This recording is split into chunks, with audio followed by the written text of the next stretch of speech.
Well, hi there to all my subscribers. DrMucker here again. Today I'm helping a buddy out. We're going to Squamish. Behind us there is Horseshoe Bay. If you were taking the ferry, you'd take that to Vancouver Island. But we're going to pick a motorcycle up in Squamish. So I've offered Scotty a lift. He's going to do some boom camera work. And we're going to show you the Sea to Sky. The Sea to Sky was a highway that's been there for an awfully long time, but it was a lot narrower along here. And some people say a lot more fun to drive. But when the Olympics came, everybody said, oh, the road is too narrow, the road is not good enough, we want you to improve it. So they changed it into this 4-lane piece. And some of us would argue that it's better, worse, different. And in actual fact, it's just different. Now everybody can drive a lot quicker.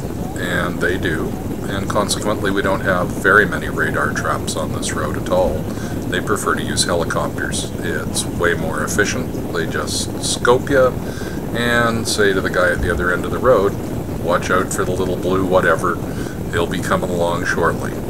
And that's how they take care of speeders, and it's a huge fine to get it back. Cars, trucks, bikes, whatever, you don't want to do it. They're really serious about speed on this highway.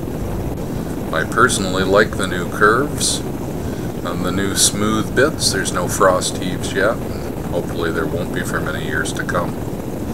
The speed limit is 80.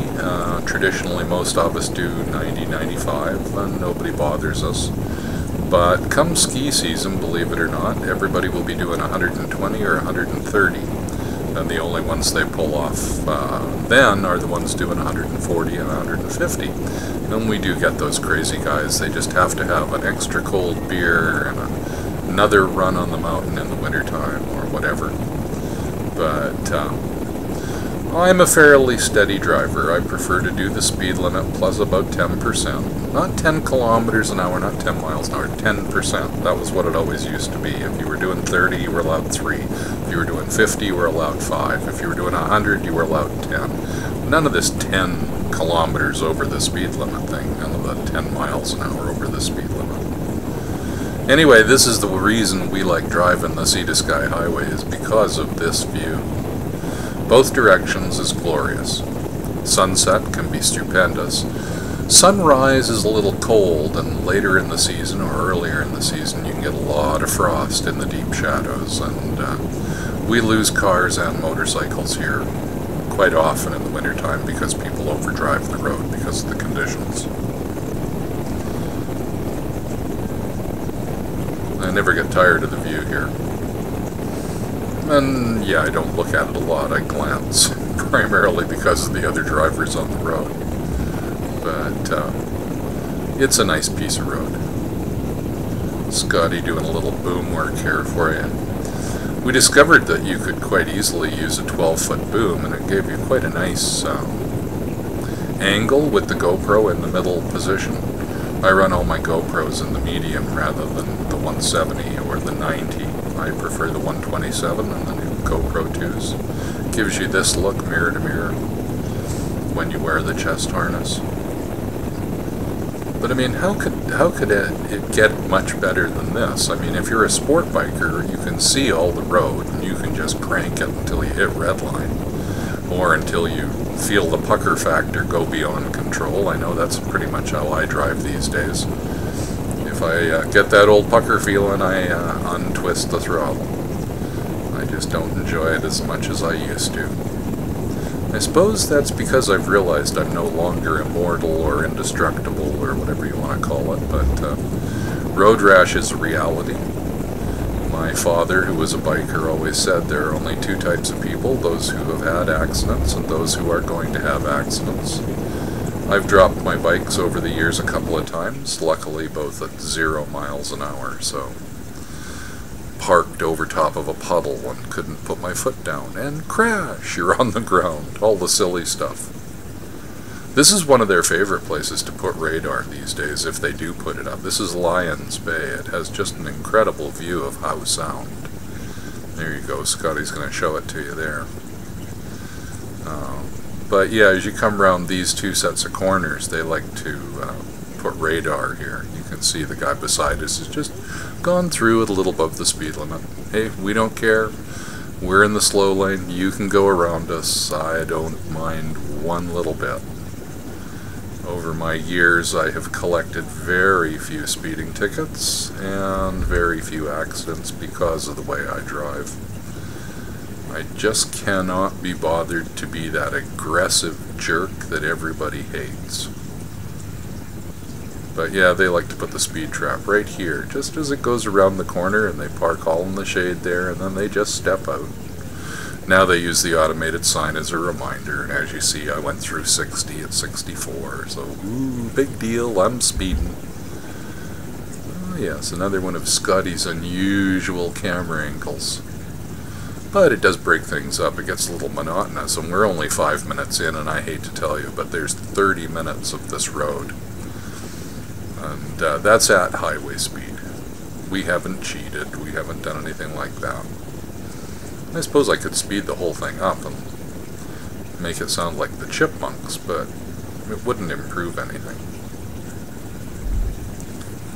This corner leads you down into Brunswick Beach, one of the places that, if they haven't thrown it all out, is one of the last nude beaches that we have in Vancouver. We, of course, have the world-famous Wreck Beach, which is out by UBC. But this is the only one that I'm aware of that is sort of tolerated. Just down over the edge here, this exit.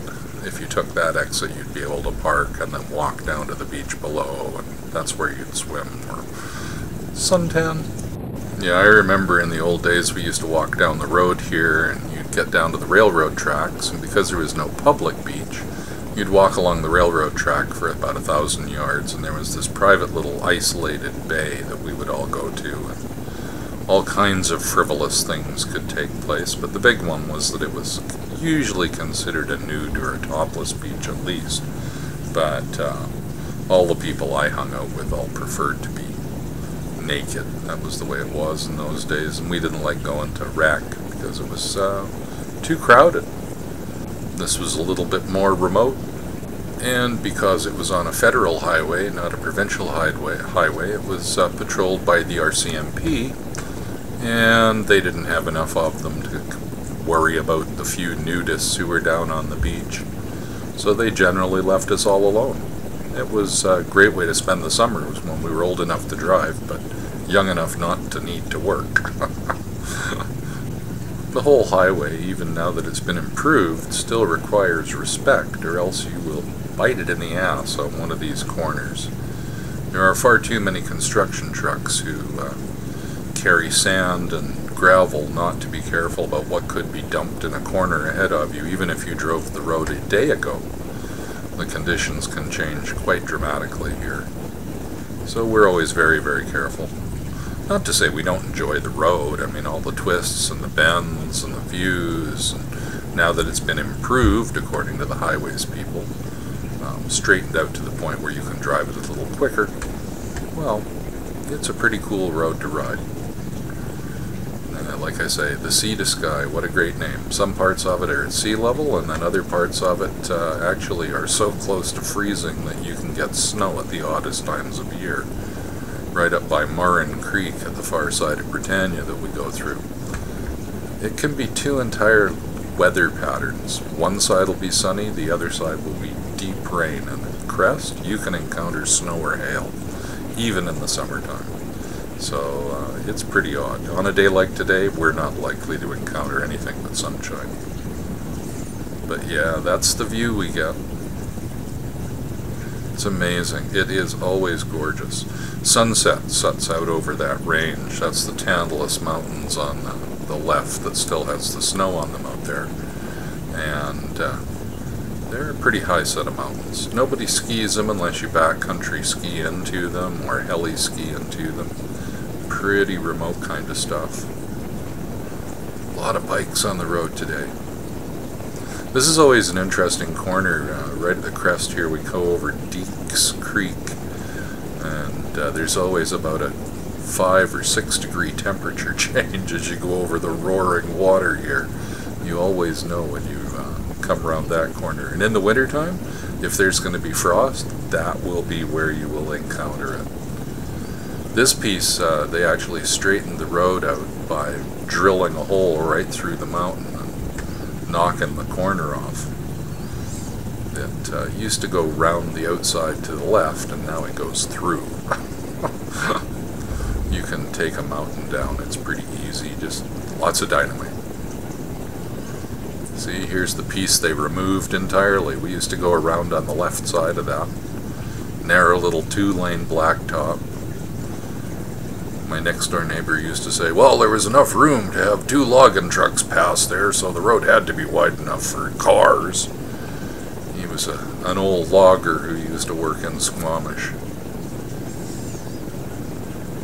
Yeah, just an amazing piece of road.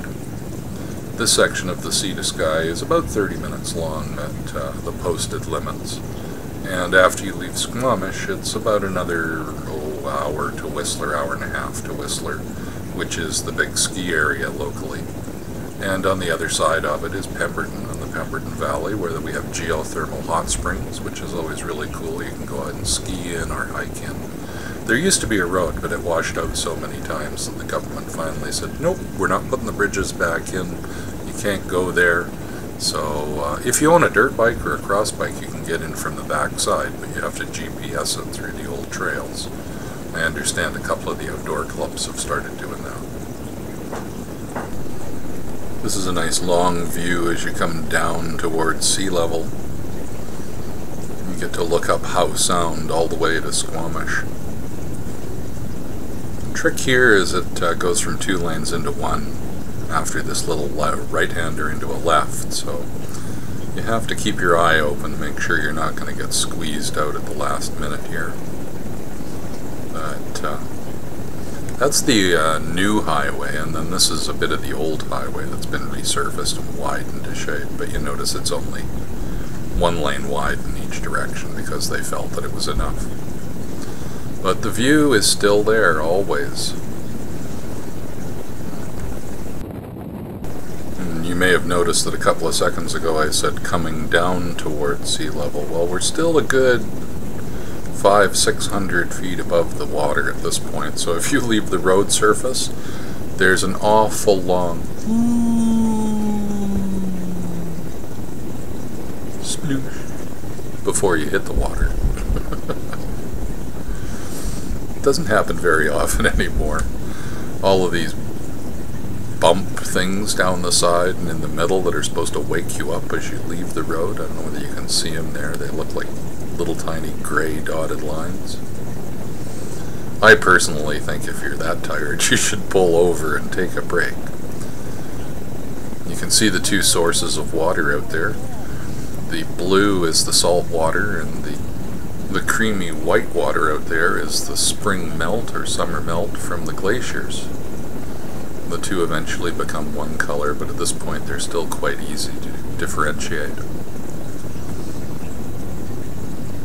It's funny, this interchange actually goes nowhere. There's a parking lot up to the right, but there's no hiking trails or anything like that that, you know, would make up for all this extra work. So I suppose eventually there must be a housing development somewhere down the way. And whoever bought the property or is hoping to buy the property thought they should put the entrance and exit in right now, take care of that, so they didn't have to come back and pay $1 million. The Fraser Canyon, when it went in, cost $1 million a mile back in the 30s. When they built the Squamish Highway, the original one, they said it cost $1 million a mile in the late 30s and 40s. I think the road went in, but I wouldn't actually quote me on that. And it's been upgraded on a continuous basis ever since, but it wasn't until, like I say, the Olympics that they did this major upgrade. It went in quite like this.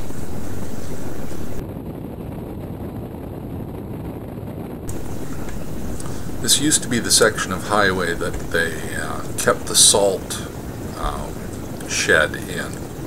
It was close to the water so that it never really froze.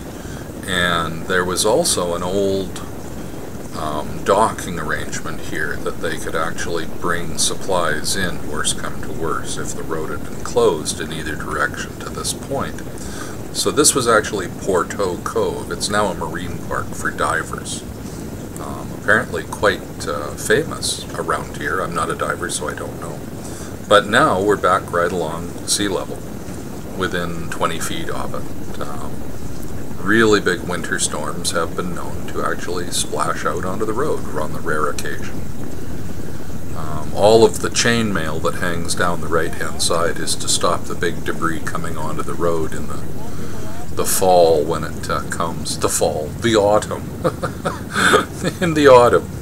We don't get fall. We have evergreen trees, so we don't lose the leaves to a lot of them. But it's at that time when the frost causes the rocks to come down. The chainmail keeps everything closer to the edge of the road rather than on the road. It's been known you can come around this road and find holes. So we're now entering Furry Creek. Furry Creek is one of these little places that never existed before, but when they decided they could get an 18-hole golf course in here, they decided that they could also put in some custom-built homes. So there's probably 100, 150 homes built on or around the golf course. And of course they're very expensive because they're right along the water and they have this great view. It's quite an amazing thing. Throw enough money at anything and you can turn it into property, I guess, for real estate. You come down this hill and there's an exit right here. Takes you into the one set of property up into the golf course itself proper. On the other side, there's still a public beach where all these trucks are parked. There's still a public beach access there for the fishermen and everybody else. And again, this is one of the rivers that is actually glacial fed most of the time. And this is Furry Creek Hill. If you have any kind of desire to go fast, this is where everybody usually does, simply because that once you're going in a straight line, it's just on the throttle, balls to the wall, if you will, until you either run out a straight road or uphill or throttle, one of the three. And most of us run out of throttle, but the rare occasion the police wait for you around the corner. As you've seen, my cohort Scotty is trying to maximize the interest so that you don't actually fall asleep while you drive this road. But this is one of the hills that ends up in the funnel of death for motorcyclists. You'll notice there's concrete dividers on both sides of the road here. Well, it was because animals were jumping in, bears, deer, all this kind of stuff. But the problem is that it also keeps everything inside the road. Nothing can leave the road surface, so if there's a crash, it stays between the two concrete walls. So we're at the top of Furry Creek, and you'll notice that there's still two concrete walls here. There is nowhere to go. You can't get out of the way. And it then again funnels down from 2 lanes into 1 lane in this next corner into Britannia. And at that point it gets very, very narrow, and there's actually a stoplight in Britannia, so you can actually come to a full stop, and on a hot summer day you can encounter a complete stoppage back here where we are now, which is almost 2.5 kilometers away from the stoplight. So you have to pay particular attention to road conditions because they can change so dramatically at this point on the road. And as I say that, there's an ambulance in the middle of a run. So yeah, we're going down the hill into Britannia, and we fondly refer to this as the funnel of death because if somebody loses control, they simply come down here and careen all the way down, never being able to get off the road or get out of their way or anything like that. And it's the place where all of the gravel trucks or sand trucks will lose just a little bit of their load as they go around the corner because they're trying to slow down because they've just got up some speed after climbing up Furry Creek, which had them going dead slow, and now they're trying to make up a little bit of time. All silly. Speed is relative. If you're late, you're late. You're never going to get the time back. Live with it and simply move on. I do have to admit that being retired has allowed me to have that luxury I very rarely ever rush anywhere. I might drive fast. F1 drivers drive fast, but I do not hurry. I don't rush. And I think that's the difference between people who drive fast consciously and people who are late for work, or they are rushing to the whatever, the hairdresser, the yoga class, whatever it is, the baseball game with the boys. Rushing and hurrying are bad. Anyway, I digress. We're coming into Britannia. This used to be an old mining town. They used to mine copper here. I believe it was one of the third biggest in the world for producing copper. And this used to just be a mining town. That was it. There was nothing else here. On the right hand side you'll see one of the few old houses that are still left. It's been turned into a little restaurant, and it's a really quaint little place to go and stop. You'll see motorcycles parked in front of there all the time. And then you come up to the actual mine site itself. This is what's directly across the bay from them. This was a kind of a tragic story. The old town site used to be in two positions, one down here, and it was built up the side. And then just above the town here, there was another town site that had a huge reservoir at the top that they used for mining and drilling. They used hydraulic mining in the big old days. And one day the dam broke and took the whole village of Britannia out. And there were buildings actually floating in Howe Sound, and it was pretty staggering. It was a bad event. But the city is basically gone away. Copper is no longer mined, and not to the same extent anyway. So it's now more of a tourist area. You can take a tour of the mine and see how they used to do things. Now earlier I said to you we had this little area that had the weird weather pattern. Well, this is it right here. The side of the hill we're on now, and then the crest of the hill, or the peak, the summit of the pass as you will, and then down the other side are three distinct weather patterns, and it's very, very strange. So we'll just get up here to Murrin Park. That's a pull-out. You used to be able to look out over Howe Sound, but as the trees grew up, they never pruned them back, so they stopped, but there isn't really that good a view anymore. This is another one of these places where they simply blew a hole in the mountain and put the roadway through it. In the old days we went around the outside of it on the left-hand side there, and we come back into here on this curve. But as you can see, they're putting down fresh asphalt, and it'll make it much nicer to drive. This was one of the oldest sections of the highway.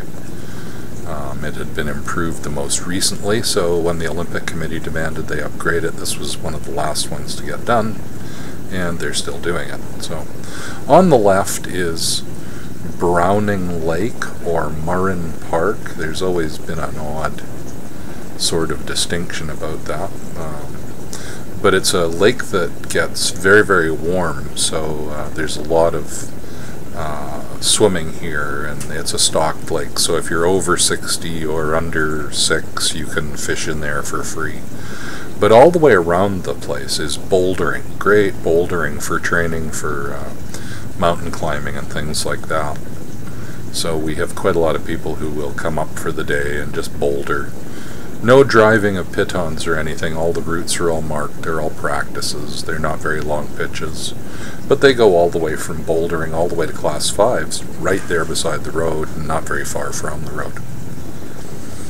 We're almost at the end of the drive here, and we're coming down on the other side. So in Britannia you might have rain. At Murrin Park, right there at the apex, the summit, you might have snow, and then here it might be sunny. Or the other way around. It's quite an unusual little place. That knob of rock there on the left, that is called the Chief. And this is one of the things I don't like GoPros for, is the wide angle effect causes that immense piece of rock to look like a bump.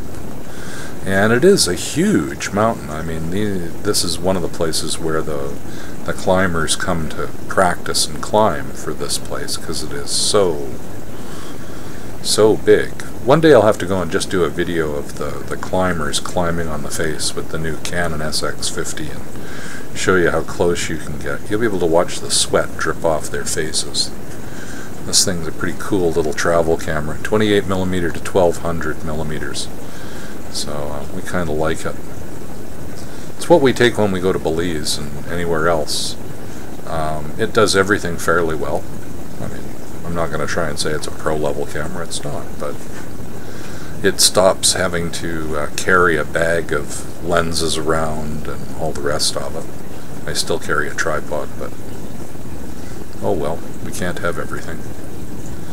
And you can see the nice S corners through here and all the rest of it. It really is a nice fun ride just to, you know, sweep back and forth and have a nice day, and as long as you pay attention, it's a nice safe road. It's nice and wide, it's good, clean. We get enough rain that the road is constantly washed, so it's one thing we don't really have to be concerned about.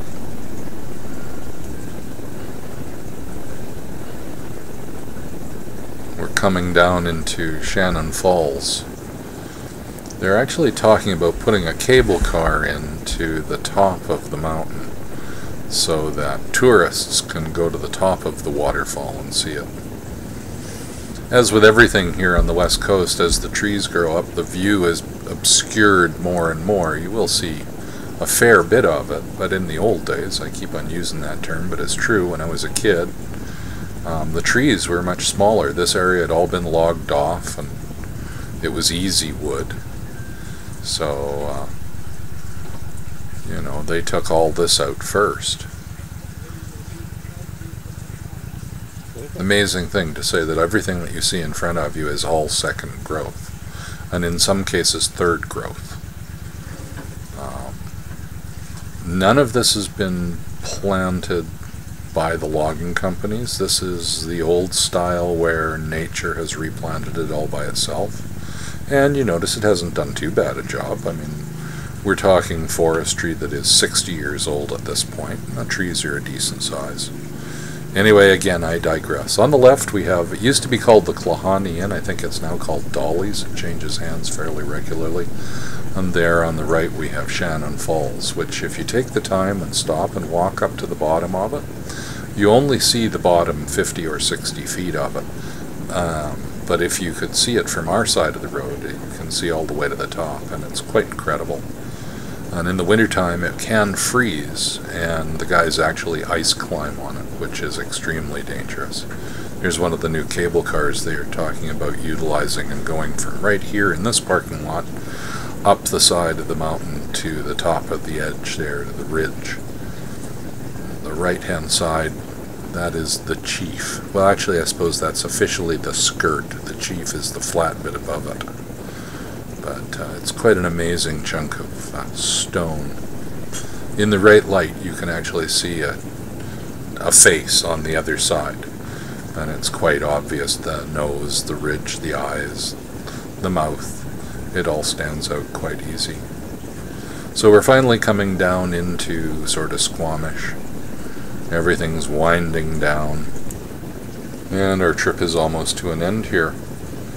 As we started out, we were going to pick a motorcycle up for Scotty and see whether or not we can even get it started. It hasn't been started in 5 years. It's sitting under Doug's deck.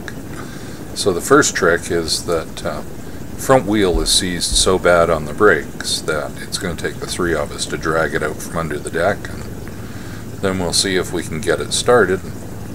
From there we'll see what progresses, but it'll be interesting to see. You might notice this bridge in front of us. This is a pedestrian crossing, but on the right hand side the foundation has been shaped to look like an eagle. I like the incorporation of the native shapes and art form into the actual foundation of the bridge. Goes together well, in my opinion. So obviously you guys are aware that the soundtrack you're listening to is a couple of days old at least. You may be wondering what happened to the infamous motorcycle that we went to pick up in Squamish at Doug's house. Well, the short version of it is that they flushed the main tank clean. They cleaned out all of the port, or rather the float bowl, and it wouldn't start. And they then started belting it. I won't say with a hammer, that'd be a lie, but they belted the float chamber, and a glop of green shellacked fuel, ugly snot, fell out. And surprisingly enough, 3 or 4 kicks later, the bike actually did start, and Scotty was actually able to take it for a test drive, and all things considered, it wasn't in bad shape. Since that time, we've got the bike back into Vancouver, and Scotty is now starting to do the maintenance on it that it requires. Thanks very much to all of you with sticking around, and hopefully you'll subscribe or pass me on to your friends. Ciao for now, DrMucker out. Bye-bye.